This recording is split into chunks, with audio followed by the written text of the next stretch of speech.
সমালোচনার মধ্যে career focus দিয়েছেন বুবলি। আর ভিউয়ার্স, বিস্তারিত জানতে চ্যানেলটি সাবস্ক্রাইব করে সম্পূর্ণ ভিডিওটি দেখতে থাকুন। সুপ্রিয় দর্শক, বর্তমান সময়ে সমালোচনার মধ্যে রয়েছেন শবনম ইয়াসমিন বুবলি।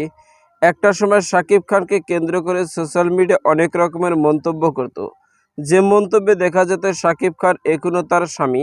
মাঝে মধ্যে শাকিব খানের সঙ্গে অনেক খুনসুটি মুহূর্ত কাটায় তিনি, কিন্তু এবার হুট করে শাকিব খানের পরিবার থেকে সিদ্ধান্ত আসার পর থেকে শোনা যাচ্ছে সমালোচনাকারী হচ্ছে শবনম বুবলি, যে কিনা মিথ্যা বানোয়াট, সবসময় মিথ্যা কথা বলে যেত সোশ্যাল মিডিয়া। আর সেই কারণে সমালোচনার মধ্যে রয়েছেন শবনম ইয়াসমিন বুবলি। আর এরই মধ্যে শবনম ইয়াসমিন বুবলির একটি ভিডিও সোশ্যাল মিডিয়ায় ভাইরাল হয়েছে, যে ভিডিওতে শবনম ইয়াসমিন বুবলিকে দেখা যাচ্ছে সমালোচনার মধ্যেও কেরিয়ারে ফোকাস দিয়েছেন বুবলি, কেননা বর্তমানে তিনি সিনেমা কাজে ব্যস্ত।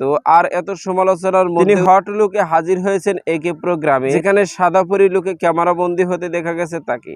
আর সেই ভিডিওতে দুর্দান্ত লুকে দেখা যাচ্ছে শবনম বুবলিকে। তবে তার ব্যক্তিগত জীবনে সমালোচনার পাশাপাশি কেরিয়ার জীবনেও আলোচনা ও সমালোচনা তৈরি হয়েছে এই পোশাকটি ঘিরে। পোশাকটি মোটেও নেটিজেনরা ভালো চোখে দেখছে না। আর সেই কারণে ব্যক্তিগত সমালোচনার মধ্যে কেরিয়ার জীবন নিয়েও সমালোচনার মধ্যে পড়েছেন তিনি, পাশাপাশি কেরিয়ার জীবনে ফোকাসও দিয়েছেন তিনি।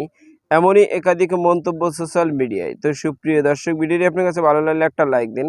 নিত্য নতুন ভিডিও আপডেট পেতে চ্যানেলটি সাবস্ক্রাইব করুন। অসংখ্য ধন্যবাদ পুরো ভিডিও করার জন্য।